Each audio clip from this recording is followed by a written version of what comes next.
NEET का result देख के अगर आपकी आंखों में आंसू है और अगर आपको लग रहा है कि अब तो जिंदगी खत्म हो गई है, तो इस वीडियो को लास्ट तक जरूर देखना बच्चों, क्योंकि आज मैं आपको ऐसे 7 कोर्सेज बताने वाला हूं जिनमें नीट की जरूरत नहीं पड़ती है, लेकिन सही मेहनत कर ली तो आने वाले समय में आपकी सैलरी है वो कई एमबीबीएस डॉक्टर से भी कम नहीं हो सकती है। याद रखिए, एक एग्जाम आपकी जिंदगी तय नहीं करता बल्कि आपका फैसला तय करता है बच्चों। हर साल लाखों बच्चे नीट देते हैं, लेकिन एमबीबीएस की सीटें लिमिटेड होती है। इसका मतलब ये नहीं कि बाकी सबका करियर खत्म हो जाएगा बच्चों। असल में हेल्थ केयर हो गया, बायोटेक्नोलॉजी, फार्मा और रिसर्च जैसे इंडस्ट्री तेजी से आगे बढ़ रही हैं और इनमें स्किल प्रोफेशनल की डिमांड लगातार बढ़ रही है। तो चलिए जानते हैं बच्चों सबसे बेहतरीन करियर ऑप्शन कौन कौन सा है बायोलॉजी स्टूडेंट के लिए। नंबर 7 पे बीएससी बायोटेक्नोलॉजी। अगर आपको बायोलॉजी पसंद है लेकिन डॉक्टर नहीं बन पाए तो बायोटेक्नोलॉजी आपके लिए एक शानदार विकल्प हो सकता है। यहाँ पे आप genetic engineering, vaccine development, pharma research, food technology जैसे फील्ड में काम कर सकते हैं और जो शुरुआती सैलरी होगी वो 4 से 8 लाख ईयरली हो सकती है और एक्सपीरियंस के बाद 15 से 30 लाख तक पहुंच सकती है बच्चों। और विदेशों में इसकी डिमांड और भी ज़्यादा होती है। और नंबर 6 पे बी फार्मा। दवा कौन बनाता है? डॉक्टर नहीं बल्कि फार्मासिस्ट और फार्मा साइंटिस्ट बनाते हैं। बी फार्मा करने के बाद आप pharmaceutical company, drug research, medical representative, regulatory affairs या अपना मेडिकल स्टोर भी खोल सकते हैं। और अगर आगे बी एम फार्मा या एमबीए कर लिया तो पैकेज 20 लाख प्लस तक पहुंच सकता है बच्चों। और नंबर 5 पे बीएससी माइक्रोबायोलॉजी। आज की दुनिया में वायरस, बैक्टीरिया और डिसीजेज रिसर्च पे चल रही हैं। माइक्रोबायोलॉजी वाले student hospital, lab, pharma companies, research institute और वैक्सीन कंपनी में काम करते हैं और अगर रिसर्च में इंटरेस्ट है तो यह करियर आपको बहुत आगे ले जा सकता है बच्चों।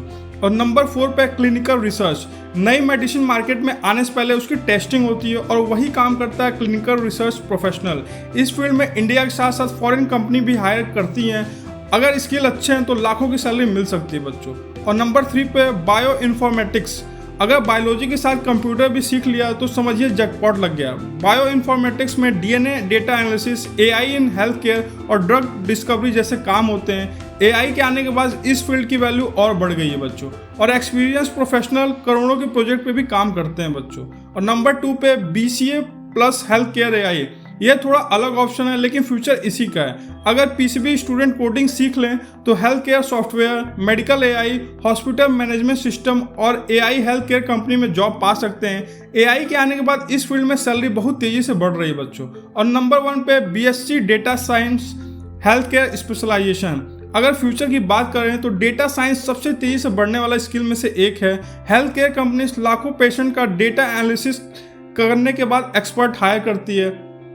तो अगर आपने डेटा एनालिटिक्स, पाइथन और एआई सीख लिया तो 20-30 नहीं बल्कि 50 लाख ईयरली पैकेज भी पॉसिबल है।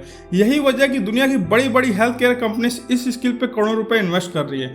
लेकिन एक बात याद रखना बच्चों, कोई भी कोर्स अपने आप हाई सैलरी नहीं देता। हाई सैलरी देती है आपकी स्किल, एक्सपीरियंस और कंटिन्यूअस लर्निंग से। इसीलिए सिर्फ डिग्री मत लेना, स्किल भी बनाना बच्चों। और अगर इस बार नीट में सिलेक्शन नहीं हुआ है तो खुद को फेलियर मत समझना। हो सकता है भगवान आपको किसी और रास्ते से उससे भी बड़ी सक्सेस देना चाहते हो। तो आज एक नया गोल बनाओ और पूरे जुनून के साथ उस पर काम शुरू कर दो। याद रखो, डॉक्टर बनना सक्सेस नहीं है, सक्सेसफुल बनना ज़्यादा जरूरी है। और अगर आपको ऐसी कैरियर ऑप्शन और गवर्नमेंट जॉब से जुड़ी वीडियो चाहिए तो चैनल को सब्सक्राइब जरूर करें, क्योंकि यहाँ कैरियर का सही डायरेक्शन मिलता है बच्चों।